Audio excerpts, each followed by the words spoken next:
Hello students, I am Sudhanshu and welcome back to your own channel Ashish Tiwari.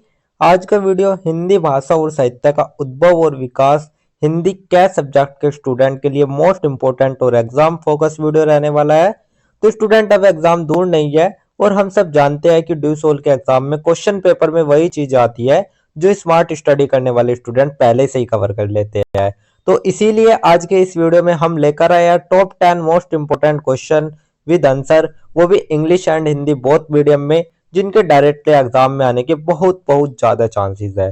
तो student, ये question हमने random नहीं उठाए बल्कि previous year papers, important topics और टीचर सजेशन के बेस पर केयरफुल्ली सिलेक्ट किया है।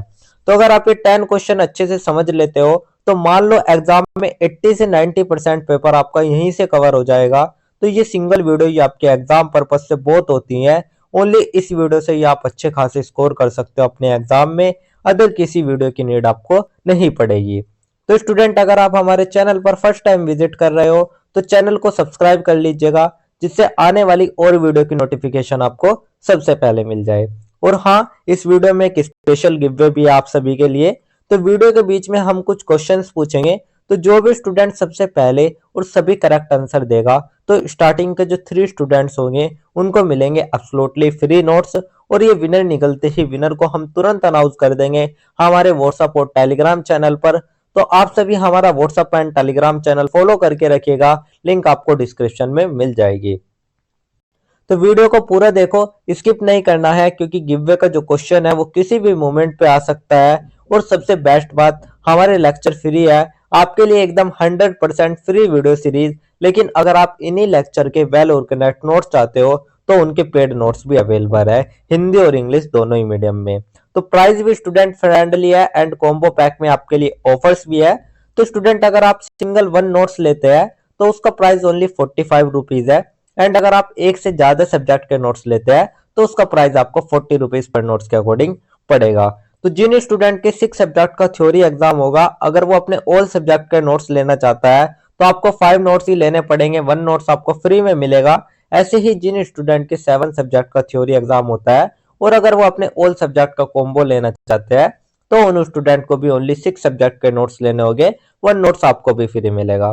तो बस एक छोटा सा मैसेज करना आपको गिवन नंबर पर, जो कि डिस्क्रिप्शन में दिया गया है। I need notes and notes आपको प्रोवाइड कर दिए जाएंगे। अदरवाइज अगर आपको नोट्स नहीं लेने हैं तो आप वीडियो लेक्चर भी देख सकते हो। तो स्टूडेंट, चलो शुरू करते हैं हम हमारे बीकॉम प्रोग्राम के सेमेस्टर फर्स्ट और सेकंड के हिंदी भाषा और साहित्य का उद्भव और विकास हिंदी का, जो कि हमारा जेनरिक इलेक्टिव यानी कि हमारा जीई का सब्जेक्ट है। तो स्टूडेंट, इस सब्जेक्ट के 10 most important question and answer जो कि आपके ड्यू सोल के एग्जाम के लिए गेम चेंजर साबित हो गए। तो स्टूडेंट, अगर किसी स्टूडेंट को इन्हीं सब्जेक्ट को डीपली पढ़ना होगा तो हमने इनकी चैप्टर वाइज वीडियो लेक्चर की प्लेलिस्ट भी बनाई हुई है, आप उनको भी जाकर देख सकते हो। तो रेडी, लेट्स बिगिन। तो चलिए शुरू करते हैं हम हमारे most important question with answer. तो स्टूडेंट, मैं आपको बता दूं, जो हमारा ये पीडीएफ है इसमें हमने टोटल 10 क्वेश्चन लिए हैं और जहां पर ये जो एक क्वेश्चन है उसको ही हमने 2 टाइप से पूछा हुआ है। तो आपको कंफ्यूज बिल्कुल भी नहीं होना है, क्योंकि अगर आपके एग्जाम में इस टाइप से या इस टाइप से कोई भी क्वेश्चन आता है तो आपको यही आंसर लिखना है, या इनसे रिलेटेड कोई क्वेश्चन आता है तो आपको यही आंसर लिखना है। ये आंसर ये आपके दोनों क्वेश्चन के लिए इनफ होगा। तो चलिए शुरू करते हैं हम हमारे जो top 10 most important question and answer है उनसे। तो स्टूडेंट, सबसे पहले जो हम बात कर लेते हैं स्टूडेंट, वो हम बात करेंगे हमारे क्वेश्चन नंबर फर्स्ट की। तो सबसे पहले हम देख लेते हैं कि जो हमारा क्वेश्चन नंबर फर्स्ट है इसमें हमसे क्या पूछा गया है। क्वेश्चन नंबर फर्स्ट में क्वेश्चन की डिमांड क्या है? तो क्वेश्चन नंबर फर्स्ट में हमसे पूछा गया है, हिंदी भाषा की विकास यात्रा का विस्तार पूर्वक वर्णन कीजिए, अथवा राजभाषा एवं राष्ट्रभाषा का अंतर स्पष्ट कीजिए। तो यहाँ पर हमसे 2 चीजें पूछी गई है, फर्स्ट हिंदी भाषा की विकास और सेकंड राजभाषा एवं राष्ट्रभाषा में अंतर। तो चलिए इस आंसर की शुरुआत हम सबसे पहले एक छोटी सी प्रस्तावना से कर लेते हैं। तो प्रस्तावना में हम देखेंगे, हिंदी भाषा भारत की प्रमुख आधुनिक भारतीय भाषाओं में से एक है। तो स्टूडेंट, जो हिंदी है वो केवल एक शब्दों का समूह नहीं है, ये हमारे भारत की आत्मा की आवाज है। तो स्टूडेंट, जब एक माँ अपने बच्चों को लोरी सुनाती है, जब किसान खेत में गीत गाता है और जब कोई छवि कवि अपने भावना कविता में डालता है, तो वहां पर जो हिंदी है स्टूडेंट वो जीवित रूप में आती है। और जो हिंदी का विकास है स्टूडेंट, वो हमारा एक दिन में नहीं हुआ, बल्कि यह हमारे हजारों वर्षों की जो ऐतिहासिक प्रक्रिया है उसके माध्यम से हुआ। तो स्टूडेंट, यहाँ पर जो हमारा स्वतंत्र भारत है, उस समय हमारे जो भारत है उसमें हिंदी को राजभाषा का संवैधानिक दर्जा दिया गया और इसे व्यापक अर्थों में राष्ट्रभाषा भी कहा जाता है। तो स्टूडेंट, ये तो हमारे एक छोटी सी प्रस्तावना हो गई। प्रस्तावना के बाद जो हमारा नेक्स्ट टॉपिक आता है वो हमारा आता है हिंदी भाषा की विकास यात्रा को लेकर। तो अब हम बात कर लेते हैं हिंदी भाषा की विकास यात्रा। तो स्टूडेंट, हिंदी भाषा का जो विकास है वो हमारा निम्नलिखित क्रम में हमें देखने को मिलता है। तो सबसे पहले जो कहानी की शुरुआत होती है वो होती है संस्कृत से। तो संस्कृत से प्राकृत तक। तो संस्कृत प्राचीन भारत की प्रमुख भाषा थी, किंतु यह जनसाधारण की भाषा नहीं थी। तो स्टूडेंट, जो संस्कृत भाषा थी स्टूडेंट, वो देवताओं की भाषाएं मानी जाती थी। ग्रंथों, वेदों और शास्त्रों की भाषा ये मानी जाती थी। तो लेकिन एक समस्या स्टूडेंट ये थी कि आम लोग जो थे वे संस्कृत नहीं बोल पाते थे। तो जनता ने क्या किया, तो उन्होंने संस्कृत को सरल बनाया स्टूडेंट, और वहीं से जन्म हुआ हमारी प्राकृत भाषाओं का। उदाहरण अगर आप देखें, संस्कृत में जो है उसको अग्नि कहा जाएगा, लेकिन जो प्राकृत है उसको उसमें अग्नि कहा जाएगा।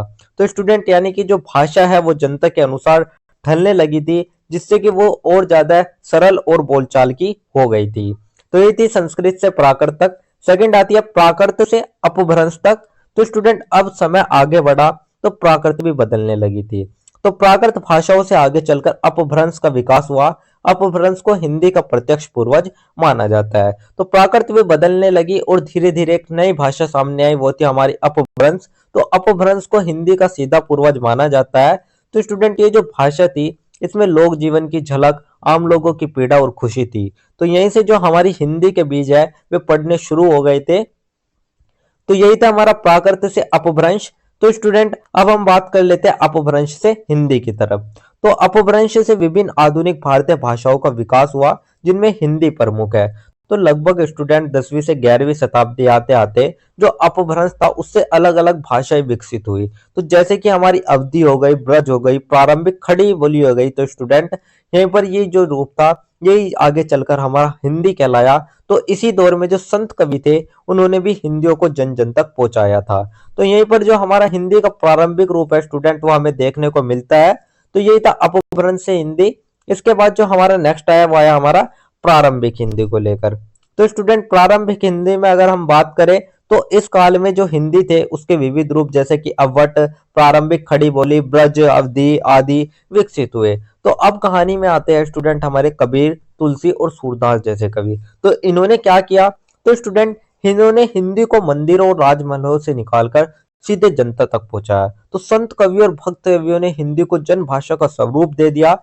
जैसे कि आप देखें, कबीर कहते हैं कि जाकी रही भावना जैसी। तो इन पंक्तियों को कोई पढ़े या ना पढ़े, लेकिन जो समाज है वो हर कोई इसको समझ लेता है। तो यही जो ताकत है स्टूडेंट, यही हमारे हिंदी की ताकत बनी। तो यही थी हमारी प्रारंभिक हिंदी। इसके बाद सेकंड हमारा आता है आधुनिक हिंदी का विकास। तो अब हम बात करते हैं आधुनिक हिंदी के विकास की तरफ। तो अब चलते हैं हम 19वीं शताब्दी में। तो 19वीं शताब्दी में खड़ी बोली हिंदी का विकास हुआ। मुद्रण, शिक्षा, पत्रकारिता, राष्ट्र आंदोलन, इन्होंने हिंदी को व्यापक पहचान दी। तो स्टूडेंट, छापा खाना आया, अखबार शुरू हुए और स्कूलों में हिंदी पढ़ाई जाने लगी। तो जब स्वतंत्रता आंदोलन शुरू हुआ तो जो हिंदी थी वो बन गई राष्ट्र जागरण की एक भाषा। तो स्टूडेंट, गांधी जी, सुभाष चंद्र बोस, इन सभी ने हिंदी में एक जनता से संवाद ही किया।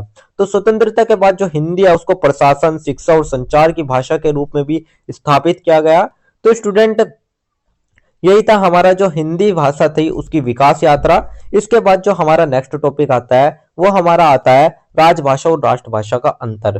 तो अब एक बहुत जरूरी बात की जो राष्ट्रभाषा और राजभाषा इनमें क्या अंतर है। तो सबसे पहले हम समझ लेते हैं राजभाषा को। तो राजभाषा वह भाषा होती है जिसका प्रयोग सरकारी कार्यों, प्रशासन और संवैधानिक कार्यों में किया जाता है। तो स्टूडेंट, राजभाषा को आप कह सकते हैं ये एक सरकारी कामकाज की भाषा है। संविधान के अनुसार इसको हिंदी कहा गया है, यानी कि देवनागरी लिपि में ये हमारे भारत संघ की राजभाषा है। तो स्टूडेंट, प्रशासन और सरकारी दस्तावेज में इसका प्रयोग किया जाता है। तो यही है हमारी राजभाषा। तो राष्ट्रभाषा की अगर बात करें तो राष्ट्रभाषा वह भाषा होती है जो देश की राष्ट्र चेतना, सांस्कृतिक एकता और जन भावना का प्रतीक हो। तो स्टूडेंट, जो देश की भावना और संस्कृति को जोड़े उसको ही हम राष्ट्रभाषा कहते हैं। तो संविधान में कोई भी औपचारिक राष्ट्रभाषा घोषित नहीं है। तो स्टूडेंट, लेकिन जो हमारी हिंदी है उसको हम व्यापक रूप से राष्ट्रभाषा कह सकते हैं। क्योंकि स्टूडेंट ये जो है ये हमारे देश के बड़े वर्ग द्वारा बोली और समझी जाती है, इसलिए हम इसको राष्ट्रभाषा कहते हैं। तो आपको अंतर बस इतना याद रखना है कि जो हमारे राजभाषा स्टूडेंट उसका संबंध प्रशासन से है और वो हमारे संवैधानिक होती है, लेकिन जो हमारी राष्ट्रभाषा होती है उसका जो संबंध है वो राष्ट्रीयता और भावना से है, और ये हमारी भावनात्मक और सांस्कृतिक होती है। तो बस यही फर्क है हमारी राजभाषा और राष्ट्रभाषा में। इसके बाद जो हमारा नेक्स्ट टॉपिक आता है वो हमारा ओवरऑल पूरे आंसर का एक छोटा सा ऑप्शन हार आता है। तो ऑप्शन हार में हम कह सकते हैं कि हिंदी भाषा का जो विकास है वो संस्कृत से लेकर आधुनिक खड़ी बोली तक एक सतत और समृद्ध प्रक्रिया रही है। तो स्टूडेंट पहले संस्कृत आई, फिर प्राकृत, फिर अपभ्रंश और फिर हिंदी। तो ये जो यात्रा है ये केवल भाषा की नहीं थी, ये भारतीय समाज के विकास की भी एक कहानी थी। तो स्टूडेंट ये जो विकास था इसमें लोक भाषाओं, साहित्य, समाज और राष्ट्रीय आंदोलन की भूमिका भी बहुत महत्वपूर्ण रही। तो हिंदी संतों की वाणी बनी, स्वतंत्रता संग्राम की आवाज बनी और आज डिजिटल युग की भाषा भी बन चुकी है। तो स्टूडेंट इसमें जो हिंदी है उसको राजभाषा को संवैधानिक दर्जा प्राप्त किया गया है। तो हिंदी हमें जोड़ती है, पहचान देती है और दिशा दिखाती है। और स्टूडेंट इसी प्रकार से हम कह सकते हैं कि जो हिंदी है वो सिर्फ एक भाषा ही नहीं बल्कि वो भारत की आत्मा है। तो उसका राजभाषा व राष्ट्रभाषा स्वरूप दोनों ही हमारी इसकी महत्ता को सिद्ध करते हैं। तो यही था हमारा एक छोटा सा ऑप्शन हार। इसके बाद जो हमारा नेक्स्ट टॉपिक आता है स्टूडेंट वो हमारा, इसके साथ तो ये हमारा आंसर नंबर फर्स्ट कंप्लीट हो गया। अब हमारा नेक्स्ट क्वेश्चन स्टार्ट होता है क्वेश्चन नंबर 2। तो अब हम बात कर लेते हैं हमारे क्वेश्चन नंबर 2 के बारे में। क्वेश्चन नंबर 2 में हमसे क्या पूछा गया है? तो स्टूडेंट क्वेश्चन नंबर 2 में हमसे पूछा गया है रीतिकालीन कविता की सामान्य प्रवृत्तियों का परिचय दीजिए अथवा आधुनिक कविता में मैथिली शरण गुप्त के योगदान की चर्चा कीजिए। तो स्टूडेंट यहाँ पर हमसे पूछा गया कि जो रीतिकालीन कविता है उसकी प्रवृत्तियां क्या थी और जो आधुनिक कविता है उसमें मैथिली शरण गुप्त जी का क्या योगदान था। चलिए इस आंसर की शुरुआत हम एक छोटी सी प्रस्तावना से कर लेते हैं। प्रस्तावना में हम देखेंगे हिंदी कविता का इतिहास विभिन्न काव्य कालों में विभक्त है, जिनमें प्रत्येक काल की अपनी विशेष प्रवृत्ति और काव्य दृष्टि रही है। तो स्टूडेंट हिंदी कविता का जो इतिहास है वो एक नदी की तरह है, हर काल में उसका जो स्वरूप है, उसका जो प्रभाव है, उसका जो उद्देश्य है वो बदलता रहा है। तो स्टूडेंट रीति काल में कविता सौंदर्य, श्रृंगार और अलंकार में डूबी हुई थी ये, लेकिन जो हमारा आधुनिक काल था उसमें ये जो कविता थी वो राष्ट्र, समाज और मानवता की बात करने लगी थी। तो स्टूडेंट इसी परिवर्तन के लिए जो हमारे मैथिली शरण गुप्त है और जो हमारा रीतिकाल है ये दोनों ही जो हमारे लिए है ये बहुत ही इंपॉर्टेंट हो जाते हैं। तो इसीलिए इनका जो अध्ययन है वो हमारे लिए आवश्यक हो जाता है। तो यही था हमारी एक छोटी सी प्रस्तावना। प्रस्तावना के बाद जो हमारा नेक्स्ट टॉपिक आता है स्टूडेंट वो हमारा आता है रीतिकालीन कविता की सामान्य प्रवृत्तियों को लेकर। तो अब हम बात कर लेते हैं कि हमारी इसकी सामान्य प्रवृत्ति क्या है। तो सबसे पहले सामान्य प्रवृत्ति को जानने से पहले हम जान ले कि जो हमारा रीतिकाल है आखिर वो कौन सा काल था। तो स्टूडेंट जो रीतिकाल था वो हमारा एक ऐसा काल था जिसमें काव्य रचना नीति, नियम और शास्त्रीय मर्यादाओं के अंतर्गत की जाती थी। यानी कि इस समय जो रचना होती थी वो नियम और शास्त्रीय मर्यादाओं के अंतर्गत की जाती थी। तो चलिए अब हम उनकी कुछ प्रमुख प्रवृत्तियां देख लेते हैं। तो सबसे पहला आता है जो प्रवृत्ति आती है वो होता है श्रृंगार रस की प्रधानता। तो रीतिकालीन कविता में श्रृंगार रस को सर्वश्रेष्ठ रस माना गया है। तो स्टूडेंट रीतिकालीन कविता का जो दिल और आत्मा है वो श्रृंगार रस को कहा गया है। कि इसमें जो कवि है तो कवियों ने नायक नायिकों का प्रेम, मिलन और विरह, सौंदर्य का सूक्ष्म वर्णन, ये सभी को बहुत ही विस्तार पूर्वक चित्रण इनका किया हुआ है। तो इनमें जो कविता का मुख्य उद्देश्य होता था स्टूडेंट वो होता था सौंदर्य का रसवादन यानी कि सौंदर्य अनुभूति कराना। तो उदाहरण के लिए अगर आप देखें नायिका के नक्शे शिक तक सौंदर्य का वर्णन, आंखें कैसी है, चाल कैसी है और मुस्कान कैसी है। तो श्रृंगार रस की प्रधानता इसमें हमें देखने को मिलती है। सेकंड हमारा था अलंकारों की बहुलता। तो स्टूडेंट ये जो हमारा काल था इसमें अलंकारों का अत्यधिक प्रयोग हुआ। तो रीति काल में कविता को सजाया जाता था जैसे दुल्हन को गहनों से सजाते थे।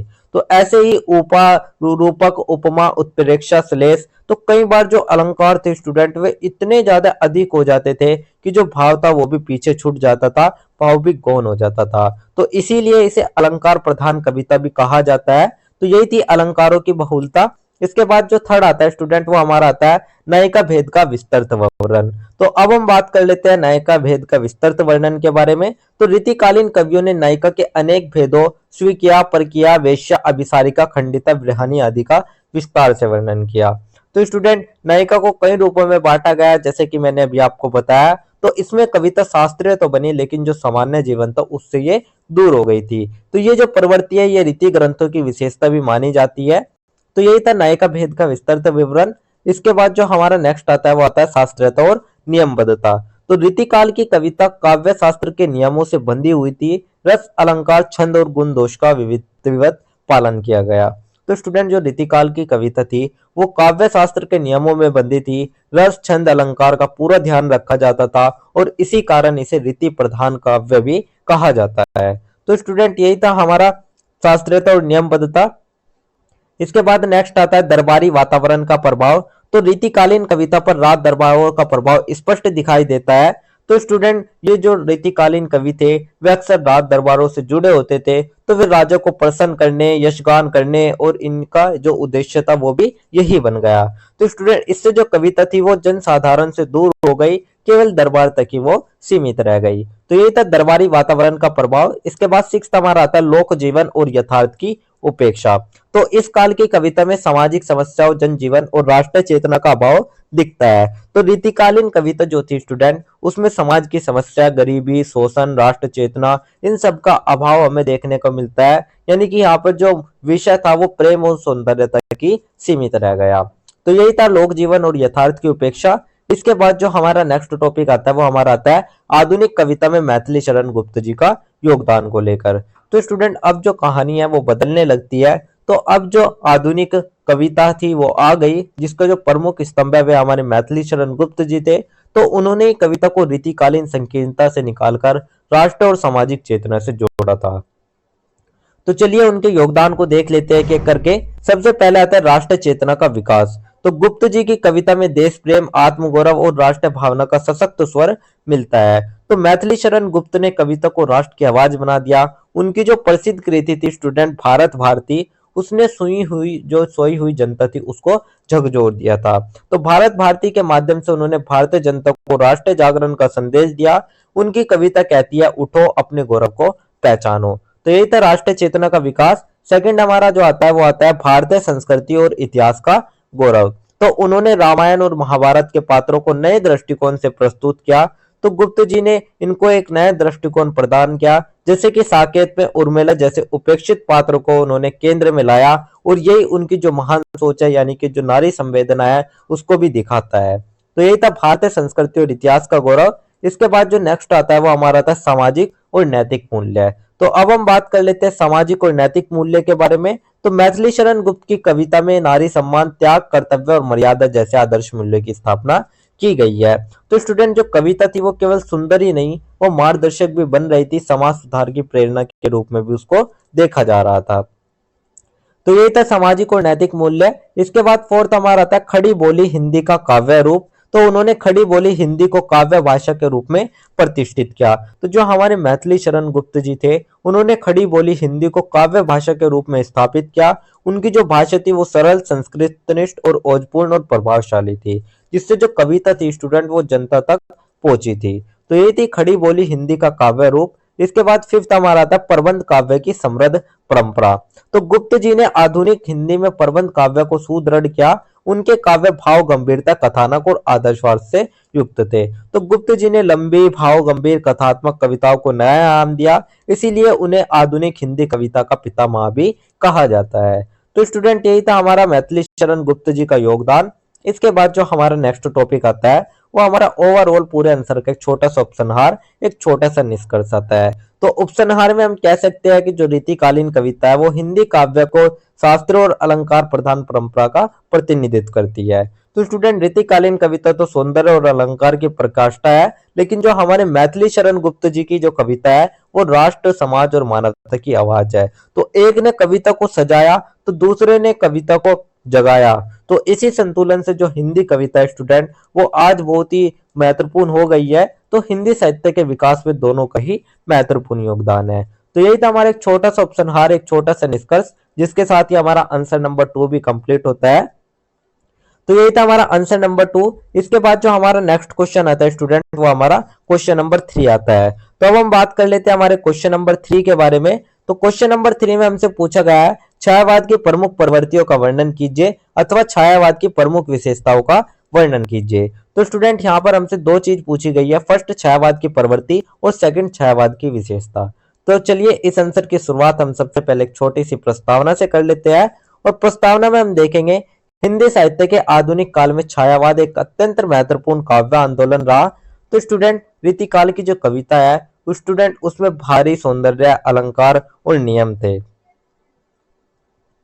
तो स्टूडेंट लेकिन जब समय बदला तो मनुष्य ने सवाल पूछने शुरू किए, मैं कौन हूँ, मेरे दुख का कारण क्या है, मेरा अस्तित्व क्या है। तो इन्हीं सवालों से जो जन्म हुआ वो हमारे छायावाद का हुआ। तो इनमें व्यक्तिवाद, आत्म अनुभूति और सौंदर्य केंद्र को दिखाया गया था। तो स्टूडेंट छायावाद हमारी वह काव्य धारा है जहाँ जो कवि का मन है वो ही कविता बन जाता है। तो स्टूडेंट यहाँ पर जो छायावाद है उसको हिंदी कविता का स्वर्ण युग भी कहा जाता है। तो स्टूडेंट क्योंकि इसकी जो प्रवृत्ति और विशेषता है वो हमारे कविता को नई दिशा प्रदान करती है। तो चलिए ये तो हमारी एक छोटी सी प्रस्तावना हो गई। प्रस्तावना के बाद जो हमारा नेक्स्ट टॉपिक आता है वो हमारा आता है छायावाद की प्रमुख प्रवृत्तियां या उसकी विशेषताओं को लेकर। तो सबसे पहला आता है आत्म अनुभूति और व्यक्तिवाद। तो छायावादी कविता की सबसे प्रमुख विशेषता आत्म अनुभूति है। तो स्टूडेंट जो कवि था वो समाज से पहले अपने मन की बात करता था।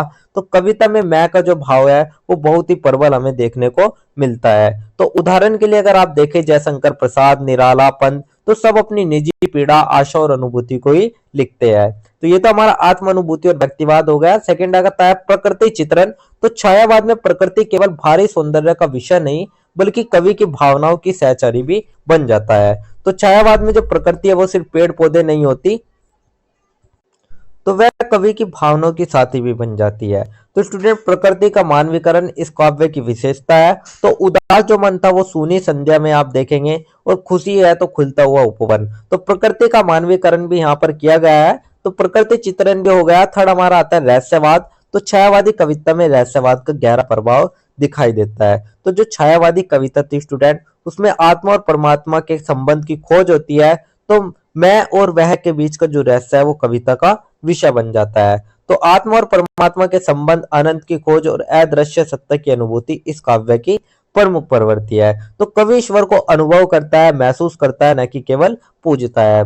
तो ये था रहस्यवाद। इसके बाद फोर्थ आता है सौंदर्य बोध। तो छायावाद में सौंदर्य का जो संबंध है वो केवल बाह्य रूपों से नहीं बल्कि आंतरिक अनुभूति से है। तो स्टूडेंट छायावाद का जो सौंदर्य है वो भारी नहीं आंतरिक होता है। भाव की सुंदरता, संवेदनाओं और कोमलता, यही हमारा असली सौंदर्य है। तो स्टूडेंट इसीलिए जो भाव सौंदर्य की कविता है वो भी इसको कहा जाता है। तो यह सौंदर्य भावनात्मक और आध्यात्मिक रूप में प्रस्तुत होता है। तो यही था सौंदर्य बोध। फिफ्थ हमारा आता है कल्पना की प्रधानता। तो छायावादी कविता में कल्पना का विशेष स्थान है। कवि यथार्थ से ऊपर उठकर कल्पना के माध्यम से भावों की गभीर अभिव्यक्ति करता है। तो छायावाद में जो कल्पना है उसका बहुत ही महत्व है। तो कवि यथार्थ से ऊपर उठता है, स्वप्न और भावलोक में विचरण करता है। तो इससे जो कविता है स्टूडेंट उसमें गहराई और गूढ़ता और रहस्य भी पैदा होता है। तो यही थी हमारी कल्पना की प्रधानता। इसके बाद नेक्स्ट आता है कोमल भावनाओं की अभिव्यक्ति। तो इस काव्य में प्रेम, करुणा, वेदना, पीड़ा और विरह जैसी कोमल भावनाओं का मार्मिक चित्रण मिलता है। तो स्टूडेंट भाव बहुत सूक्ष्म होते हैं इसमें, लेकिन जिन्हें महसूस किया जा सकता है, ना कि उनको समझा जा सकता है। तो कोमल भावनाओं की अभिव्यक्ति भी हो गई। सेवंथ आता है प्रतीकात्मकता। तो छायावादी कवि अपने भाव को सीधे न कहकर प्रतीकों और संकेतों के माध्यम से व्यक्त करते हैं। तो छायावादी कवि सीधी बात कम कहते हैं, प्रतीकों और संकेतों का प्रयोग ज्यादा करते हैं। तो स्टूडेंट इससे जो कविता है उसमें गंभीर और बहुअर्थी वो बन जाती है, यानी कि उसमें गहराई और अर्थ बहुलता आ जाती है। तो स्टूडेंट उदाहरण के लिए अगर आप देखें जैसे दीपक है उसको आत्मा के रूप में कहा गया, अंधकार को अज्ञान और प्रकाश को ज्ञान। तो इससे जो कविता है वो गंभीर और बहुअर्थी भी बनती है। तो ये थी प्रतीकात्मकता। एट्थ आता है भाषा और शैली। तो छायावादी कविता की जो भाषा वो संस्कृतनिष्ठ, भावपूर्ण और संगीतात्मक है। तो स्टूडेंट शब्द ऐसे चुने जाते हैं कि जो कविता है वो पढ़ते समय लय और मधुर्य लगने लगे। तो इसीलिए इसमें कोमल शब्दों, लय और मधुर्य का विशेष ध्यान रखा गया है। तो ये थी भाषा और शैली। नाइन्थ जो है वो हमारा आता है नारी भावना का आदर्श रूप। तो छायावाद में नारी को केवल भोग्य नहीं बल्कि सौंदर्य, प्रेरणा और आध्यात्मिक शक्ति के रूप में देखा गया है। तो छायावाद में जो नारी है वो केवल प्रेमिका नहीं बल्कि प्रेरणा और शक्ति है। नारी को दिव्य और पवित्र और आदर्श रूप में भी यहाँ पर देखा गया है। तो स्टूडेंट यही थे हमारे छायावाद की कुछ प्रमुख प्रवृत्तियां या उसकी विशेषताएं। इसके बाद जो हमारा नेक्स्ट टॉपिक आता है वो हमारा ओवरऑल पूरे आंसर का एक छोटा सा उपसंहार, एक छोटा सा निष्कर्ष आता है। तो उपसंहार में हम कह सकते हैं कि जो छायावाद है वो हिंदी कविता का एक अत्यंत समृद्ध और प्रभावशाली आंदोलन है। तो स्टूडेंट, छायावाद आत्मा की आवाज है, मन की कविता है और भावनाओं की गहराई है। तो इसने हिंदी कविता को अलंकारों से निकाला और अनुभूति की जो असली सच्चाई थी वहां तक इसको प्रदान किया। तो इसीलिए जो छायावाद है स्टूडेंट, उसको हिंदी कविता का स्वर्ण युग भी कहा जाता है और इसका जो स्थान है वो बहुत ही महत्वपूर्ण और अविस्मरणीय भी माना जाता है। तो यही था हमारा एक छोटा सा निष्कर्ष, एक छोटा सा उपसंहार, जिसके साथ ही हमारा आंसर नंबर 3 भी कंप्लीट होता है। इसके बाद जो हमारा नेक्स्ट क्वेश्चन आता है स्टूडेंट, वो हमारा क्वेश्चन नंबर 4 आता है। तो अब हम बात कर लेते हैं हमारे क्वेश्चन नंबर 4 के बारे में। तो क्वेश्चन नंबर 4 में हमसे क्या पूछा गया है, सबसे पहले वो देख लेते हैं। तो क्वेश्चन नंबर 4 में पूछा गया है, बिहारी की कविता में भक्ति और श्रृंगार का सुंदर समन्वय स्पष्ट कीजिए, अथवा बिहारी के काव्य सौंदर्य का विश्लेषण कीजिए। तो यहाँ पर हमें एक तरीके से बिहारी जी के काव्य सौंदर्य और भक्ति और श्रृंगार का समन्वय बताना है। तो चलिए इस आंसर की शुरुआत हम सबसे पहले एक छोटी सी प्रस्तावना से कर लेते हैं।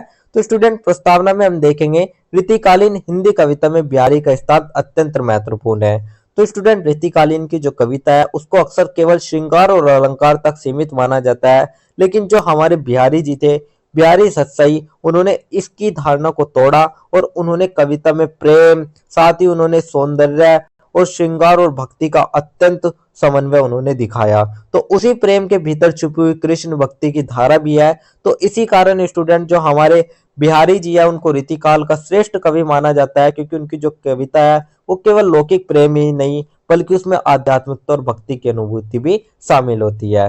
तो स्टूडेंट, यही थी हमारी एक छोटी सी प्रस्तावना। प्रस्तावना के बाद जो हमारा नेक्स्ट टॉपिक आता है वो हमारा आता है बिहारी की कविता में भक्ति और श्रृंगार का समन्वय। तो अब हम बात कर लेते हैं बिहारी की कविता में भक्ति और श्रृंगार के समन्वय के बारे में। तो सबसे पहला आता है श्रृंगार रस की प्रधानता को लेकर। तो बिहारी की कविता में श्रृंगार रस का प्रमुख स्थान है। तो स्टूडेंट, जो बिहारी की कविता है उसमें श्रृंगार रस प्रमुख रूप से दिखाई देता है। तो नायक नायिका का प्रेम, मिलन, विरह, मान और अनुराग तो बहुत ही सूक्ष्म ढंग से इसमें प्रस्तुत किया गया है। तो स्टूडेंट, उनके जो दोहे है उसमें प्रेम की कोमल भावनाएं प्रभावशाली रूप में व्यक्त हुई है। तो उदाहरण अगर आप देखिए, नायिका की आंखों की चंचलता, मुस्कान की मिठास और प्रेम की कोमलता, तो सब कुछ दोहे में ही सिमट जाता है। तो ये थी श्रृंगार रस की प्रधानता। इसके बाद सेकंड हमारा आता है भक्ति भाव की अंतरधारा। तो यद्यपि बिहारी की कविता में श्रृंगार प्रधान है, फिर भी उसमें कृष्ण भक्ति की अंतर्धारा निरंतर प्रभावित रहती है।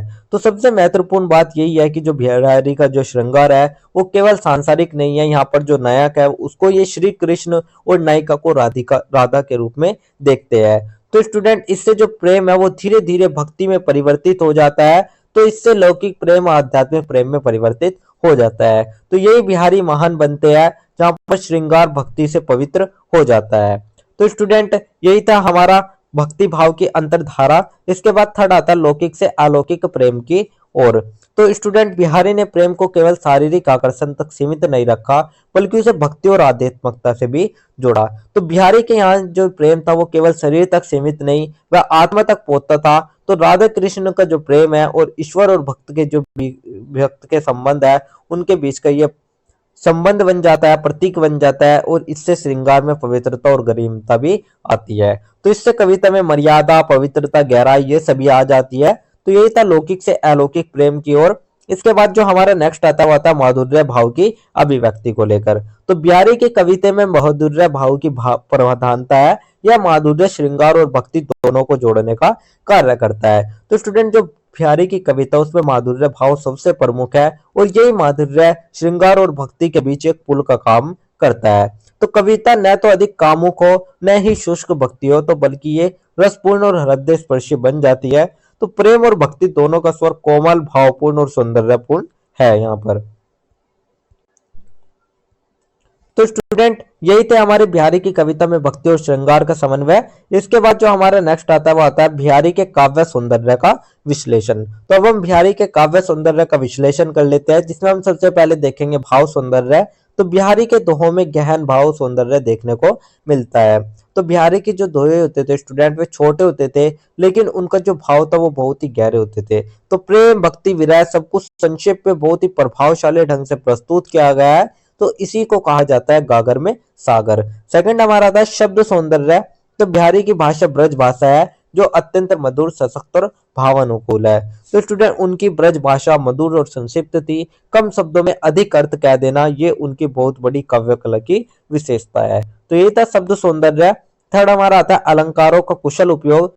तो उनकी कविता में उपमा, रूपक, उत्प्रेक्षा, श्लेष आदि अलंकारों का सुंदर और संतुलित प्रयोग हुआ है। तो रीतिकाल होने के बावजूद भी बिहारी के यहाँ पर जो अलंकार थे वे भाव के सेवक थे, बल्कि मालक नहीं थे। तो कविता को जो अलंकार थे वे सजाते थे स्टूडेंट, बल्कि वे भारी नहीं बनाते थे। तो ये था अलंकारों का कुशल प्रयोग। इसके बाद फोर्थ आता है संक्षिप्तता में व्यापकता। तो गागर में सागर भरने की कला बिहारी में अद्भुत रूप से दिखाई देती है। एक दोहा संपूर्ण भाव जागत को समेट लेता है। तो स्टूडेंट जैसे कि मैंने अभी आपको बताया कि जो हमारा बिहारी जी थे उनके एक ही कविता में सब कुछ भाव जागृत हो जाते थे, इसलिए उसे हम गागर में सागर कहते हैं। फिफ्थ हमारा आता है चित्रकात्मकता। तो बिहारी के दोहे अत्यंत चित्रात्मक है, उनके शब्दों से दृश्य सजीव होकर पाठक के सामने उपस्थित हो जाते हैं। तो बिहारी के दोहे पढ़ते ही आंखों के सामने दृश्य बन जाता है, तो नायक नायिका मानो जीवित होकर भी हमारे सामने आ जाते हैं। तो स्टूडेंट उनके शब्दों से जो दृश्य वो सजीव होकर पाठक के सामने उपस्थित हो जाते हैं। तो ये है चित्रकात्मकता। इसके बाद जो हमारा नेक्स्ट टॉपिक आता है वो हमारा ओवरऑल पूरे आंसर का एक छोटा सा उपसंहार, एक छोटा सा निष्कर्ष आता है। तो उपसंहार में आप कह सकते हैं कि जो बिहारी की कविता है उसमें श्रृंगार और भक्ति का अद्वितीय समन्वय हमें देखने को मिलता है। तो श्रृंगार को भक्ति से जोड़ती है, प्रेम को पवित्र बनाती है और दोहों को गहराई से भर देती है। तो स्टूडेंट उनका जो काव्य है वो रीतिकाल की सर्वश्रेष्ठ उपलब्धि है। तो स्टूडेंट उनके काव्य में भाव सौंदर्य, शब्द सौंदर्य, अलंकार इन सभी का मेल हमें देखने को मिलता है। इसलिए कहा जाता है कि जो बिहारी का श्रृंगार है वो भक्ति से पवित्र और शक्ति भक्ति श्रृंगार से मधुर बन जाता है। तो उनका जो काव्य है वो हिंदी साहित्य की एक अमूल्य धरोहर है। तो यही था हमारा एक छोटा सा उपसंहार, एक छोटा सा निष्कर्ष, जिसके साथ ही हमारा आंसर नंबर 4 भी कंप्लीट होता है। तो स्टूडेंट यही था हमारा आंसर नंबर 4। इसके बाद जो हमारा नेक्स्ट क्वेश्चन आता है वो हमारा क्वेश्चन नंबर 5 आता है। तो अब हम बात कर लेते हैं हमारे क्वेश्चन नंबर 5 के बारे में। तो क्वेश्चन नंबर 5 में हमसे पूछा गया है कबीर काव्य में व्यक्त सामाजिक चेतना पर प्रकाश डालिए अथवा कबीरदास की सामाजिक चेतना का 100 उदाहरण विवेचना कीजिए। तो चलिए इस आंसर की शुरुआत हम सबसे पहले एक छोटी सी प्रस्तावना से कर लेते हैं। तो प्रस्तावना में हम देखेंगे भक्तिकालीन हिंदी साहित्य में कबीरदास का स्थान अत्यंत महत्वपूर्ण है और विशिष्ट है। तो भक्तिकालीन हिंदी साहित्य में कबीरदास जो है वो एक ऐसी आवाज है जो बिना डरे सच को सीधे कह देते हैं। तो वे कवि ही नहीं बल्कि समाज सुधारक भी थे। उन्होंने अपने समय के कुरीतियां, आडंबर, जाति भेद इन सभी पर तीखा प्रहार किया। तो कबीर ने कविता को हथियार बनाकर इन सभी पर प्रहार किया। तो उनका जो काव्य है वो जनसाधारण की भाषा में सामाजिक चेतना को जागृत करता है। तो स्टूडेंट इसी प्रकार से जो कबीर है वह काव्य में व्यक्त सामाजिक चेतना अत्यंत व्यापक, निर्भीक और प्रगतिशील है। तो यही था हमारी एक छोटी सी प्रस्तावना। प्रस्तावना के बाद जो हमारा नेक्स्ट टॉपिक आता है वो आता है कबीर काव्य में व्यक्त सामाजिक चेतना। तो अब हम बात कर लेते हैं कबीर काव्य में सामाजिक चेतना के प्रमुख रूप। तो सबसे पहले आता है जाति भेद का विरोध। तो कबीर ने समाज में व्याप्त ऊंच नीच और जाति प्रथा का कठोर विरोध किया। तो कबीर समाज की सबसे बड़ी बुराई जाति प्रथा पर चोट करते हैं। वे कहते हैं जाति न पूछो साधु की, पूछ लीजिए ज्ञान, मोल करो तलवार का, पड़ा रहने दो बयान। तो कबीर के लिए जो मनुष्य की पहचान है स्टूडेंट वो जन्म से नहीं बल्कि उसकी उसकी जाति से नहीं, उसके कर्म, उसके आचरण से होती है। तो स्टूडेंट यहाँ पर वे जन्म के आधार पर श्रेष्ठता को अस्वीकार करते हैं और कर्म को प्रधान मानते हैं। तो ये था जाति भेद का विरोध। इसके बाद सेकंड आता है धार्मिक आडंबर और पाखंड का विरोध। तो कबीर ने हिंदू और मुस्लिम दोनों धर्मों के बाह्य आडंबरों और पाखंडों की आलोचना करी। तो कबीर ने हिंदू और मुसलमान दोनों के पाखंड पर वार किया। वे कहते हैं कि ईश्वर मंदिर में मन नहीं, मस्जिद में नहीं, मन की शुद्धता में है। तो वे कर्म कांड को, मूर्ति पूजा को, इन सभी को निरर्थक मानते हैं और सच्ची भक्ति को हृदय की शुद्धता से जोड़ता है। तो इसी में उनका जो उदाहरण है वो है पत्थर पूजे हरि मिले तो पूजो पहाड़, ताते यह चाकी भले पीस खाए संसार। तो स्टूडेंट यहाँ पर वे कहते हैं कि जो पत्थर है यानी कि वे अगर पत्थर पूजने से भगवान मिलता है तो मैं पहाड़ पूज लूं। तो स्टूडेंट इसीलिए वे कहते हैं कि जो भगवान है वे हमारे हृदय की शुद्धता में है, न कि किसी भारी कर्मकांड में। तो ये था धार्मिक आडंबर और पाखंड का विरोध। इसके बाद थर्ड जो हमारा आता है वो आता है सामाजिक समानता का समर्थन। तो कबीर समाज में समानता और भाईचारा के पक्षधर थे। तो स्टूडेंट वे एक ऐसे समाज की कल्पना करते थे जहां पर कोई ना तो ऊंच नीच हो, ना अमीर गरीब का भेद हो, सब मनुष्य समान और भाई भाई की तरह रहे। तो उनकी जो कविता स्टूडेंट वो किसी भी भेदभाव का विरोध करती है और मानवीय मूल्यों की स्थापना करती है, यानी कि मानवता का संदेश देती है। तो स्टूडेंट यही थे हमारा सामाजिक समानता का समर्थन। इसके बाद फोर्थ हमारा आता है गुरु की महिमा। तो कबीर के अनुसार गुरु को सर्वोच्च स्थान दिया गया है। उनके अनुसार जो गुरु है वो अज्ञान के अंधकार को दूर करता है। तो कबीर के अनुसार समाज को सही दिशा गुरु ही देता है। तो उनका एक प्रसिद्ध दोहा है, गुरु गोविंद दोए खड़े काकू लागू पाए, बलिहारे गुरु आपनो गोविंद दियो बताए। तो गुरु अज्ञान से ही ज्ञान की ओर ले जाता है। तो यही जो विचार है ये सामाजिक चेतना को दिशा भी देने वाला है। तो ये थी गुरु की महिमा। इसके बाद फिफ्थ जो आता है वो हमारा आता है नैतिक और मानवीय मूल्यों की स्थापना। तो कबीर का काव्य सत्य, प्रेम, करुणा, अहिंसा और सदाचार जैसे मूल्यों पर आधारित था। तो कबीर के काव्य में सत्य, प्रेम ये सभी हमें देखने को मिल जाते हैं। तो इनकी मूल्य की मजबूत स्थापना हमें देखने को मिल जाते हैं। तो वे भारी दिखावे से ज्यादा स्टूडेंट आंतरिक शुद्धता और नैतिक जीवन पर अधिक जोर देते हैं। तो ये था नैतिक और मानवीय मूल्यों की स्थापना। इसके बाद सिक्स्थ जो आता है वो आता है शोषण और अन्याय के विरुद्ध स्वर। तो कबीर ने समाज में व्याप्त शोषण, ढोंग और स्वार्थ की आलोचना करी। उनका काव्य आम जनता को सोचने और जागरूक होने के लिए प्रेरित करता है। तो स्टूडेंट कबीर समाज में मौजूद ढोंग, स्वार्थ, शोषण इन सभी के खिलाफ आवाज उठाते हैं। उनकी जो कविता है वो आम जनता को सोचने और जागने के लिए मजबूर करती है। तो स्टूडेंट यही थे हमारे कुछ ऐसे कबीर काव्य में व्यक्त सामाजिक चेतना। इसके बाद जो हमारा नेक्स्ट टॉपिक आता है वो आता है कबीर की भाषा और सामाजिक प्रभाव को लेकर। तो कबीर ने सदुकड़ी भाषा का प्रयोग किया जो जनसाधारण की भाषा थी। तो कबीर की जो भाषा है वो सदुकड़ी है, तो न कठिन संस्कृत है न भारी फारसी है। तो सीधी, तीखी और सच्ची भाषा है जो कि जनता तक पहुंचती है। तो इसी कारण जो उनका जो संदेश है स्टूडेंट वो बहुत ही व्यापक समाज में फैला और सीधे जनता तक पहुंचा। तो यही था हमारा कबीर की भाषा और सामाजिक प्रभाव। इसके बाद जो हमारा नेक्स्ट टॉपिक आता है वो हमारा ओवरऑल पूरे आंसर का एक छोटा सा उपसंहार आता है। तो उपसंहार में हम कह सकते हैं कि जो कबीरदास का काव्य है वो केवल आध्यात्मिक अनुभूति तक नहीं है बल्कि उसमें सामाजिक चेतना भी निहित है।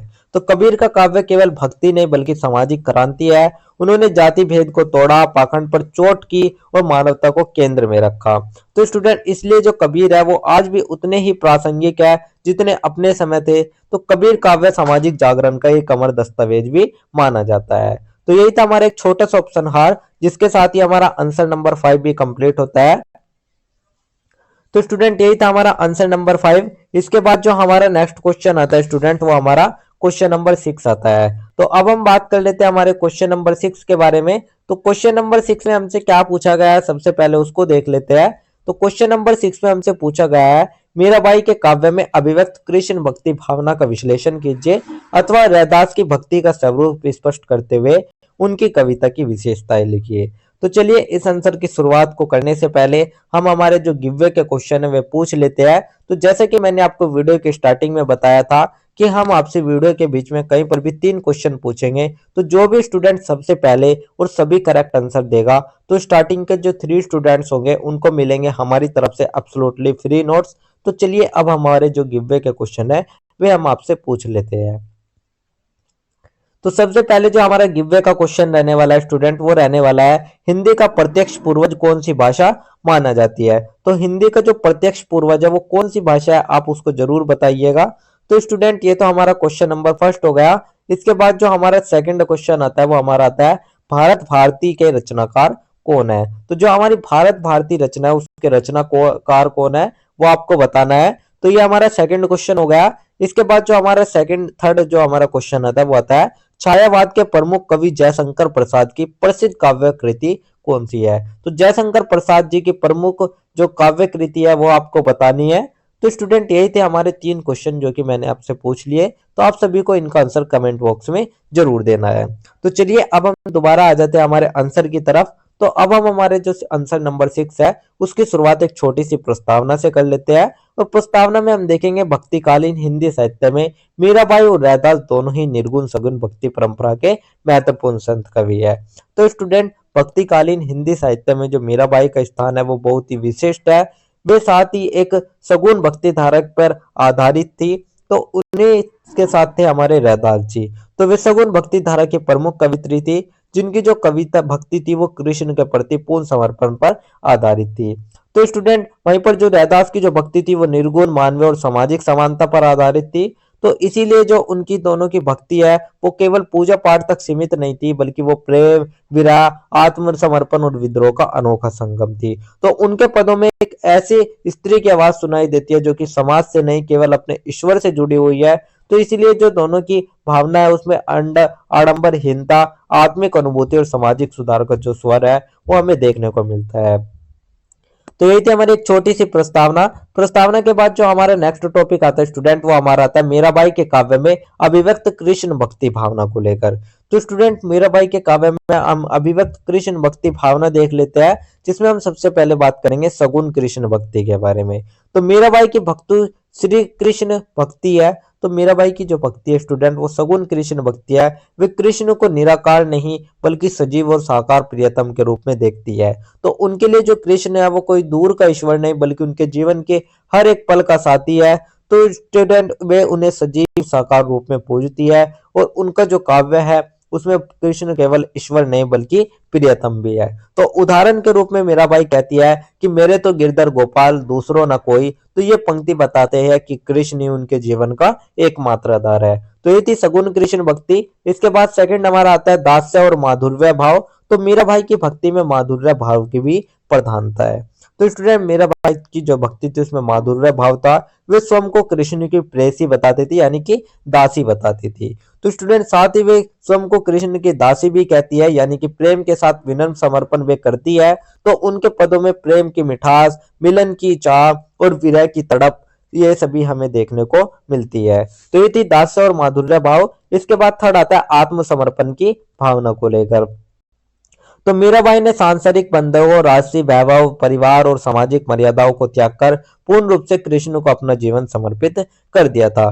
तो स्टूडेंट मीराबाई ने राष्ट्रीय सुख, परिवार, समाज और लोकलाज सब कुछ त्याग दिया। उनका जो पूरा जीवन था वो कृष्ण को समर्पित था और यह जो आत्मसमर्पण था यही उनकी भक्ति की आत्मा है। तो स्टूडेंट आप समझिएगा, जब उन्हें विष का प्याला दिया गया तो उन्होंने डरने के बजाय उसे प्रसाद समझ के पी लिया।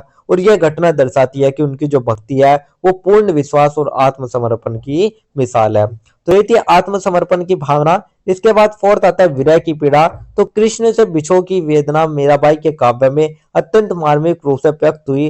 विरह उनके प्रेम को और अधिक गहन बना देता है। तो स्टूडेंट मीराबाई के जो काव्य है उसमें कृष्ण से बिछड़ने का दर्द अत्यंत मार्मिक है।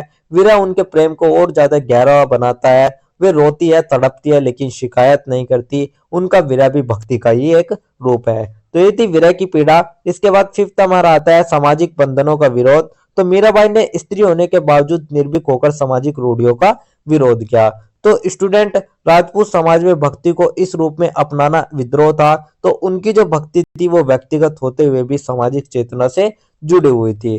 तो वे ये संदेश देती है कि ईश्वर भक्ति के रास्ते में कोई जाति, कोई लिंग, कोई मर्यादा, कोई बाधा नहीं बन सकता। तो ये थी सामाजिक बंधनों का विरोध। इसके बाद सिक्स्थ हमारा आता है भाषा और शैली। तो मीराबाई ने ब्रज, राजधानी और लोक भाषा में सरल, मधुर और भावपूर्ण पदों की रचना करी। तो उनकी जो शैली थी वो सरल, मधुर, भावनात्मक और हृदय स्पर्शी थी। और उनकी जो भाषा थी वो ब्रज, राजस्थानी और लोक भाषा का सुंदर मिश्रण थी। तो उनकी भाषा सहज और हृदय स्पर्शी थी। इसी कारण उनके जो पद है वे आज भी गाए जाते हैं, सुने जाते हैं और महसूस किए जाते हैं। तो स्टूडेंट ये तो हमारे मीराबाई की भक्ति का स्वरूप हो गया। इसके बाद जो हमारे नेक्स्ट आते हैं वह आते हैं रैदास की भक्ति का स्वरूप को लेकर। तो अब हम बात कर लेते हैं रैदास की भक्ति का स्वरूप। तो सबसे पहले आता है निर्गुण भक्ति। तो ये हमारे निर्गुण यानी कि निराकार ईश्वर पर आधारित भक्ति करते थे, यानी कि वे ईश्वर को, रूप को जाति और संप्रदाय से अलग मानते थे। सेकंड आता है सामाजिक समानता का उद्देश्य। तो उनकी जो भक्ति का उद्देश्य था स्टूडेंट वो सामाजिक समानता की स्थापना करना था। तो वे हर चीज का जो जाति भेद, ऊंच नीच था, इन सभी के जो भेदभाव थे उनको समाप्त करना चाहते थे, उनके प्रबल विरोधी थे। सेकंड थर्ड हमारा था आडंबर और पाखंड का विरोध। तो स्टूडेंट उन्होंने जो धार्मिक पाखंड होता है, जो आडंबर होते हैं या जो ढोंग होता है, उन सभी का विरोध इन्होंने किया। उन्होंने कहा कि अगर जो सच्ची भक्ति करनी है तो आपको अपने मन को शांत रखना पड़ेगा, अपने आंतरिक शुद्धता करनी पड़ेगी। तो सच्ची भक्ति को आंतरिक शुद्धता से उन्होंने जोड़ा। तो यही था आडंबर और पाखंड का विरोध। फोर्थ हमारा आता है मानवीय मूल्यों की स्थापना। तो उनकी जो भक्ति थी स्टूडेंट उसमें करुणा, प्रेम, सद्भाव, भाईचारा ये सभी हमें देखने को मिलता है। तो वे एक ऐसा समाज चाहते थे जहां पर सभी समान हो। तो उनके एक ऐसी भावना थी कि वे समाज में समानता स्थापित करना चाहते थे। फिफ्थ हमारा आता है बेगमपुरा की कल्पना। तो रैदास जो थे वे बेगमपुरा नामक एक आदर्श समाज की कल्पना करती थी। बेगमपुरा का मतलब था मतलब बे का मतलब बिना, और गम मतलब दुख, और पूरा मतलब यहाँ पर शहर से है। तो बिना गम का एक ऐसा शहर जहाँ पर कोई भी दुख या भेदभाव न हो, तो ये उनकी सामाजिक चेतना का श्रेष्ठ उदाहरण भी माना जाता है। तो ये था बेगमपुरा की कहानी। इसके बाद सिक्स हमारा आता है भाषा और शैली को लेकर। तो जो रैदास जी की भाषा थी वो सरल, सहज और जनसाधारण थी, लेकिन उनकी जो कविता थी उसमें स्पष्टता, सादगी और प्रभावशीलता में देखने को मिलती है। तो ये थी भाषा और शैली। इसके बाद जो हमारा नेक्स्ट टॉपिक आता है स्टूडेंट, वो आता है मीराबाई और रैदास की भक्ति का तुलनात्मक स्वर को लेकर। तो मीराबाई की स्टूडेंट जो भक्ति थी बहु भावनात्मक और प्रेम प्रधान थी, लेकिन जो रैदास की भक्ति थी वो विचारात्मक और सामाजिक थी। तो मीराबाई में कृष्ण साकार रूप में थे, लेकिन जो रैदास थे वे ईश्वर को निराकार रूप में मानते थे। तो यही थे हमारे दोनों के बीच में तुलना। इसके बाद जो हमारा नेक्स्ट टॉपिक आता है वो हमारा ओवरऑल पूरे आंसर का एक छोटा सा उपसंहार आता है। तो उपसंहार में हम कह सकते हैं कि जो मीराबाई है और जो हमारे रैदास जी है, वे दोनों केवल काव्य का जो उनका जो काव्य था वो केवल भक्ति नहीं बल्कि प्रेम का एक जीवन दस्तावेज भी था। उनकी जो भक्ति थी उसमें प्रेम था, उसमें विरह था, आत्मसमर्पण था, लेकिन जो रैदास की भक्ति थी उसमें सामाजिक समानता, मानवता, निर्गुण ये सभी था। तो इसी तरीके से हम कह सकते हैं कि जो हमारे मीराबाई थी उन्होंने भक्ति को मंदिरों से निकालकर जीवन की धड़कन बनाया, और जो हमारे रैदास जी थे उन्होंने सामाजिक समानता स्थापित करने की बात करी। तो दोनों ने ही केवल भक्ति को धार्मिक अनुभूति न मानकर उसे समाज और जीवन से जोड़ा। तो इसी प्रकार से उनका जो काव्य है वो आज भी प्रेरणादायक और प्रासंगिक माना जाता है। तो यही था हमारा एक छोटा सा उपसंहार, एक छोटा सा निष्कर्ष, जिसके साथ ही हमारा आंसर नंबर 6 भी कंप्लीट होता है।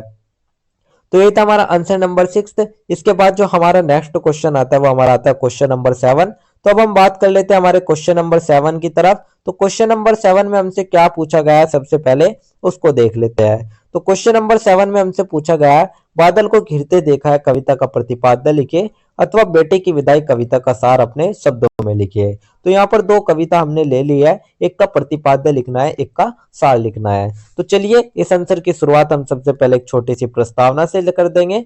तो प्रस्तावना में हम लिखेंगे जो हमारा आधुनिक कविता है स्टूडेंट, इसमें प्रकृति जो थी वो केवल दृश्य नहीं है होती थी बल्कि वो मानव जीवन की भावनाओं को व्यक्त करती थी। तो ये हमारे मानव सेवन की अभिव्यक्ति बन जाती थी। तो बादल को घिरता देखा है जो हमारी ये कविता थी स्टूडेंट, तो इसमें हमारे कवि ने प्रकृति के माध्यम से जीवन की अनिश्चितता, संघर्ष और भावनात्मक उतार चढ़ाव को बताया है। लेकिन जो हमारी बेटे की विरोधी थी इसमें भी हमारा जो भावनात्मक बात है वो की गई है। तो यहाँ पहली कविता में प्रकृति के माध्यम से जीवन की अनिश्चितता बताई गई, लेकिन दूसरे में पारिवारिक संबंधों को विशेष रूप से माता और पिता और बेटी के भावनात्मक बंधन को मार्मिक रूप से प्रस्तुत किया गया है। तो चलिए ये तो हमारी एक छोटी सी प्रस्तावना हो गई। प्रस्तावना के बाद जो हमारा नेक्स्ट टॉपिक आता है वो आता है बादल को घिरते देखा है कविता का प्रतिपाद। तो स्टूडेंट ये जो हमारी कविता है इसमें बादल का घिरना जो था वो एक प्राकृतिक घटना नहीं थी बल्कि वो एक भावनात्मक अनुभूति थी। तो ये प्रतीक था मानव की व्याकुलता, अनिश्चितता, परिवर्तनशीलता और दुख सुख के आने जाने का। तो कवि जब बादलों को घिरते देखता था तो उसका जो जीवन था वो उसको याद आ जाता था।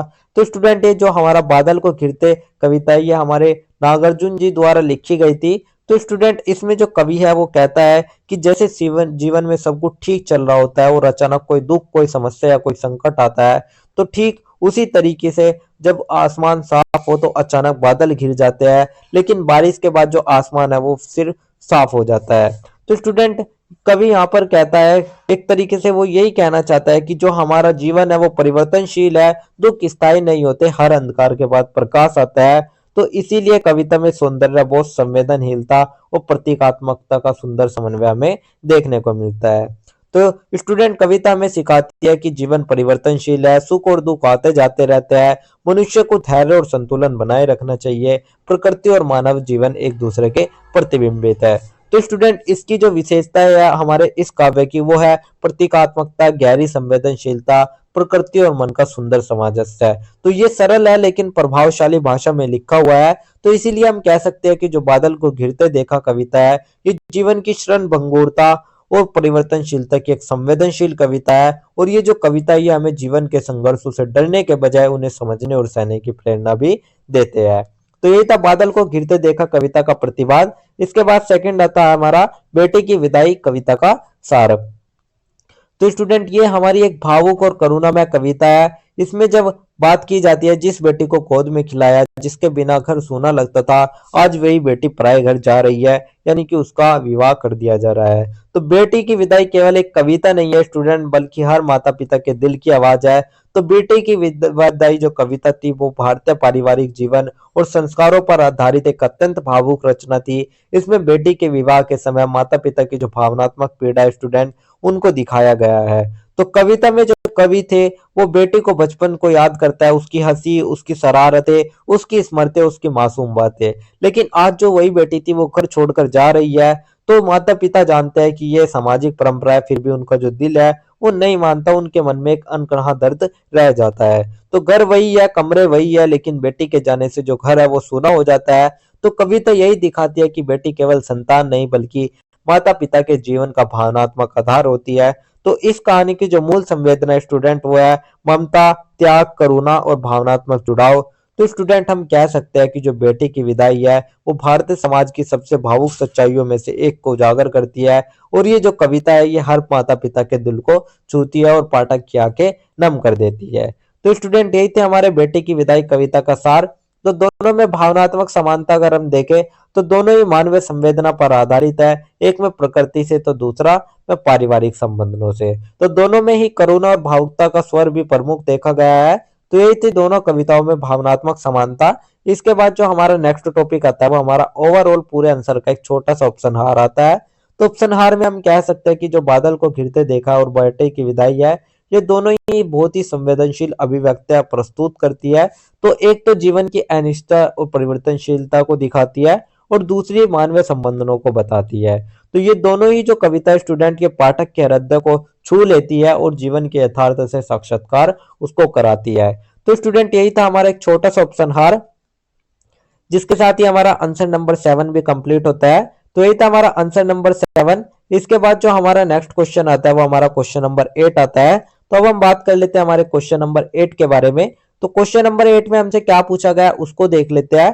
क्वेश्चन नंबर 8 में हमसे पूछा गया है भारतीय साहित्य में भारत भारतीय सांस्कृतिक नवजागरण का ऐतिहासिक दस्तावेज युक्ति युक्ति उत्तर दीजिए अथवा हिमाद्री तुंग श्रृंग से कविता की मूल संवेदना लिखिए। तो चलिए इस आंसर की जो शुरुआत है वो हम सबसे पहले एक छोटी सी प्रस्तावना से कर लेते हैं। तो प्रस्तावना में स्टूडेंट हम लिखेंगे कि जो हमारा आधुनिक हिंदी साहित्य का विकास है वो राष्ट्रीय आंदोलन और सांस्कृतिक नवजागरण से जुड़ा हुआ है।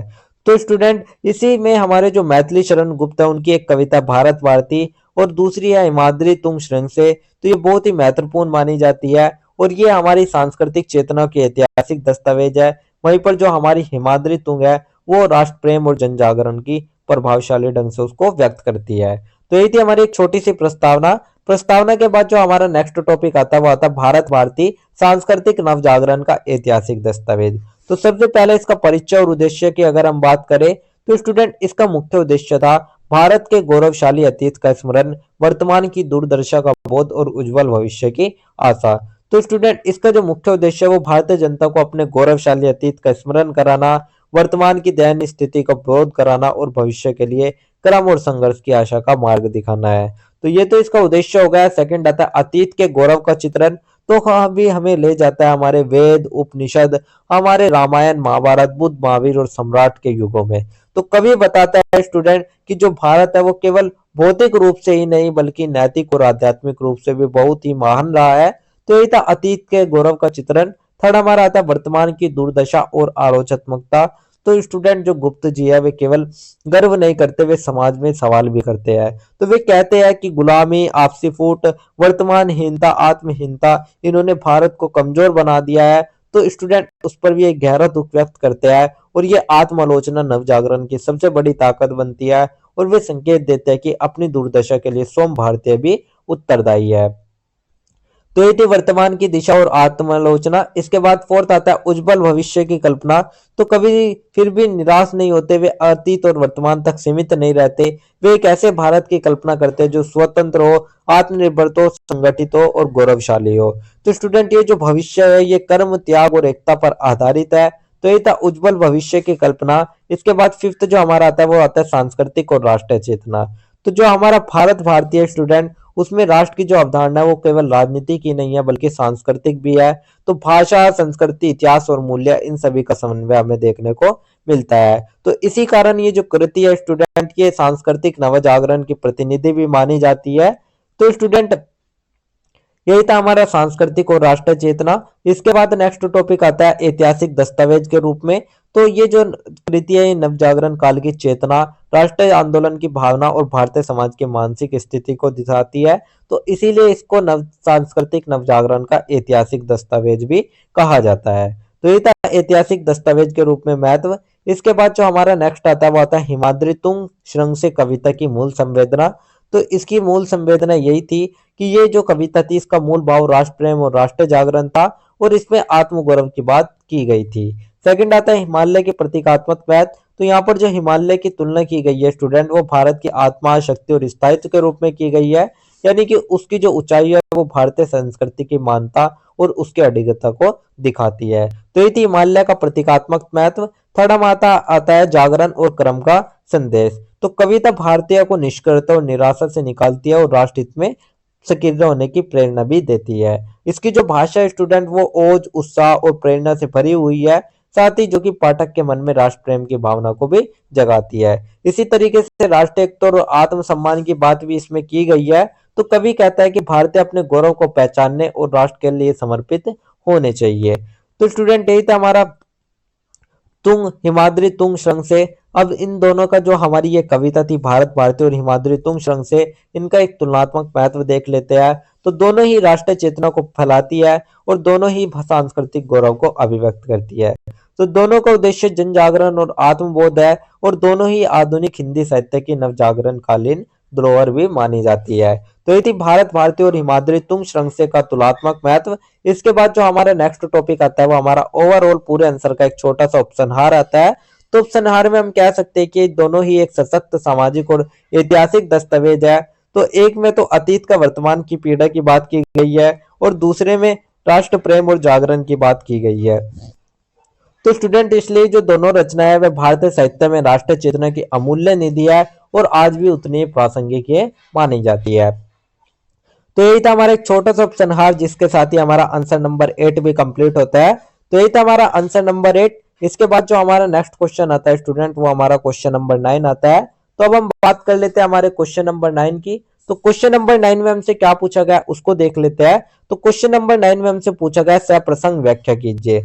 तो स्टूडेंट एक क्वेश्चन ही आपका डेफिनेटली आता ही आता है, आपको सप्रसंग व्याख्या करनी होती है। तो ये जो टॉपिक है स्टूडेंट, ये जो हमारे पैराग्राफ है ये तो सेम नहीं आते, लेकिन मैं आपको इस आंसर का एक फॉर्मेट बता देता हूँ। आप फॉर्मेट समझ लीजिएगा, फिर आपके साथ कोई सा भी पैराग्राफ आए तो आप उसको कर सकते हो। तो फॉर्मेट में आपको सबसे पहले तो उत्तर में जब आप लिखोगे तो आपको सबसे पहले तो लिख देना है जो भी आपका वो पैराग्राफ होगा, उस पैराग्राफ को आप लिख देंगे। तो काव्यांश करके आप उस पैराग्राफ को लिख दोगे। उसके बाद आपको लिखना होता है प्रसंग। तो प्रसंग में स्टूडेंट आपको क्या लिखना है, तो प्रसंग में आपको लिखना है कि जो आपका ये पैराग्राफ है ये किस काव्य से लिया गया है, किस रचना से लिया गया है और उसके कवि या लेखक कौन है। तो ये जो जिस तरीके से हमने इसमें लिखा है कि ये जो काव्यांश है ये संत कबीरदास के काव्य से लिया गया है। और स्टूडेंट जो भी हमारे हमारे जो यहाँ के लेखक या रचना या कवि हो गए, वे उनके बारे में आपको थोड़ा सा बता भी देना है। तो यहाँ पर हमने बताया कि जो कवि है वो अपने आध्यात्मिक अनुभव को सरल भाषा में प्रस्तुत करता है। तो ये था प्रसंग। आप इसी तरीके से प्रसंग लिख देंगे। उसके बाद आपको लिख देनी है व्याख्या। तो व्याख्या में आपको क्या लिखना है, तो व्याख्या में आपको लिख देना है कि जो पैराग्राफ है आखिर उसको आपको अपने शब्दों में लिख देना है। यानी कि आपको एक तरीके से मान लीजिएगा पैराग्राफ को आपको लॉन्ग तरीके में लिख देना है अपने बात की तरीके से। तो इसी तरीके से जैसे इसमें हमने लिखा है कि कबीर कहते हैं कि पहले मैं समाज में प्रचलित लोक आचारों और वेद पुराणों की परंपराओं के पीछे अंधे रूप से चलता था।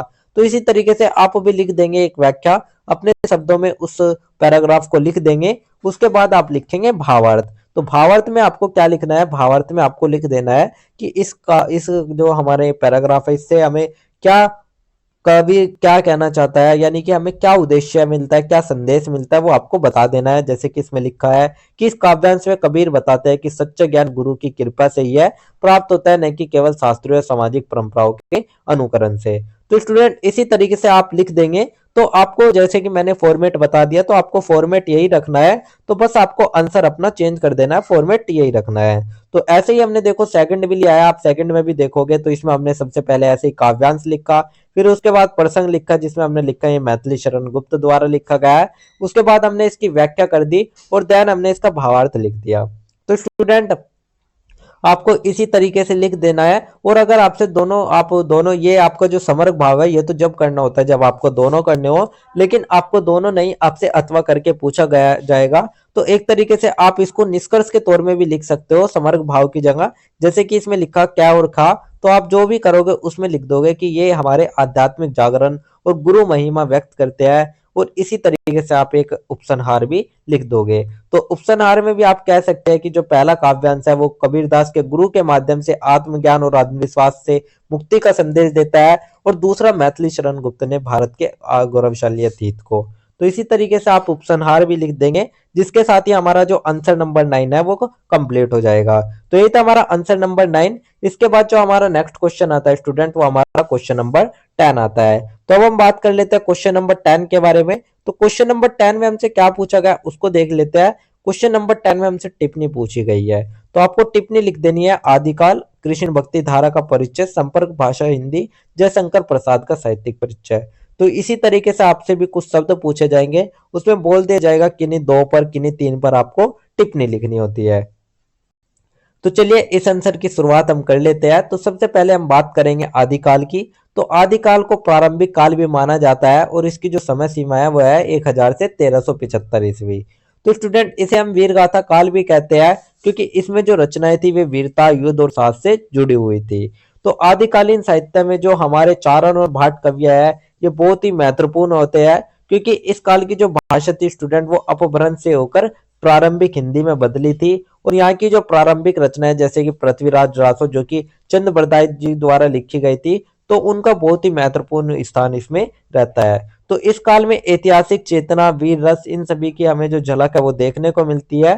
तो यही हमारे हिंदी साहित्य की एक आधारशिला है, जिसने कि आगे चलकर हमारा जो भक्ति काल है और रीति काल है उसको आगे बढ़ाया। तो यही था हमारा आदिकाल। इसके बाद सेकंड हमारा आता है कृष्ण भक्ति धारा का परिचय। तो स्टूडेंट जो कृष्ण भक्ति धारा थी वो भक्ति काल की सगुण भक्ति परंपरा थी। तो इसमें जो भगवान कृष्ण थे उनको आराध्य माना गया था, उन्हें प्रेम माधुर्य का प्रतीक बताया गया था। और इस धारा में वात्सल्य, सखा और माधुर्य भाव के बारे में भी बात की गई थी। तो अगर इसके हम प्रमुख कवियों की बात करें तो सूरदास, नंददास, परमानंद दास, ये सभी हमारे इसके प्रमुख कविता थे। तो सूरदास का जो सूर सागर है उसमें कृष्ण की बाल लीलाओं और रास लीला का मधुर जो चित्रण है वो हमारा कृष्ण भक्ति धारा का ही है। तो इसकी जो भाषा थी वो ब्रज भाषा थी, जो कि अभिव्यक्ति के लिए अत्यंत उपयुक्त थी। और यहाँ पर जो ये धारा थी ये हिंदी साहित्य को भावनात्मक गहराई, संगीतात्मक और सौंदर्य भी प्रदान करती है। तो ये था कृष्ण भक्ति धारा का परिचय। इसके बाद थर्ड हमारा जो आता है वो आता है संपर्क भाषा हिंदी को लेकर। तो स्टूडेंट संपर्क भाषा क्या होती है? तो संपर्क भाषा हमारी एक ऐसी भाषा होती है जो कि विभिन्न भाषाओं और विभिन्न लोगों के बीच में बोली जाती है। तो हिंदी भी भारत में एक संपर्क भाषा के रूप में काम करती है। तो जो भाषा है, जो हमारा भारत है वो बहुत ही विविधता वाला देश है। तो यहाँ पर जो हिंदी है उसने सरलता, लचीलापन और व्यापक स्वीकार्यता के अधिकार पर खुद को संपर्क भाषा बना लिया है। तो प्रशासन, शिक्षा, व्यापार, मीडिया, आप सब जगह पर देखोगे तो जो हिंदी है उसका प्रयोग ही सबसे ज्यादा देखने को मिलता है। तो ये थी संपर्क भाषा हिंदी। तो यहाँ पर जो हिंदी की भूमिका स्टूडेंट वो राष्ट्रीय एकता को सुदृढ़ बनाती है, और ये केवल साहित्य की भाषा नहीं बल्कि जन सामान्य की संवाद भाषा भी बन चुकी है। तो यही थे हमारे संपर्क भाषा हिंदी। फिर आता है फोर्थ हमारा जयशंकर प्रसाद का साहित्यिक परिचय। तो आपको लिख देना है जयशंकर प्रसाद का परिचय। तो वे हमारे छायावाद के प्रमुख कवि थे, और वे नाटककार, कथाकार, निबंधकार, ये सभी भी वे रहे। तो उनकी जो प्रमुख रचना है वो है कामायनी, आंसू झरना और लहर, ये सभी उसके प्रमुख रचना है। जो सबसे प्रसिद्ध है वो है कामायनी। तो कायामनी जो कामायनी जो थी स्टूडेंट, उसको छायावाद का महाकाव्य भी माना जाता है। इसके अलावा हमारे जो शंकर प्रसाद थे, उन्होंने कुछ नाटक भी लिखे, जैसे स्कंद गुप्त, चंद्रगुप्त, दुआर स्वामिनी, तो ये भी उन्होंने नाटक लिखे। तो प्रसाद के जो साहित्य थे स्टूडेंट, में भारतीय संस्कृति, इतिहास, दर्शन और नारी चेतना से जुड़ी हुई थी, और उनकी जो भाषा थी वो संस्कृतनिष्ठ, भावपूर्ण और गरिमामय थी। तो उन्होंने हिंदी साहित्य को वैचारिक गहराई और कलात्मक ऊंचाई भी प्रदान करी। तो स्टूडेंट यही था हमारा जयशंकर प्रसाद का साहित्यिक परिचय। तो इसी के साथ ही हमारा जो आंसर नंबर 10 है स्टूडेंट, वो भी कंप्लीट होता है। तो स्टूडेंट ये थे हमारे हिंदी भाषा और साहित्य का उद्भव और विकास, हिंदी कैट सब्जेक्ट के top 10 most important question with answer, जो कि डायरेक्टली एग्जाम में आने वाले हैं। तो मुझे उम्मीद है कि आपने इन्हें ध्यान से समझा होगा और अपनी एग्जाम प्रिपरेशन स्ट्रॉन्ग कर ली होगी। तो स्टूडेंट याद रखो, हमारे लेक्चर फ्री है, लेकिन अगर आप चाहते हो वेल ऑर्गेनाइज नोट्स जो कि एग्जाम के लिए एकदम परफेक्ट है, तो बस गिवन नंबर पर मैसेज करो और अपने नोट्स सिक्योर करो।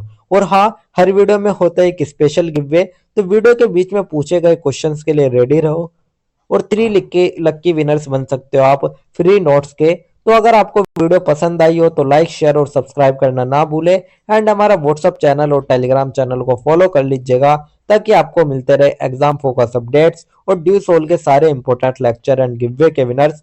Till then, stay focused, study smart, or crush your exam. All the best. See you in the next video.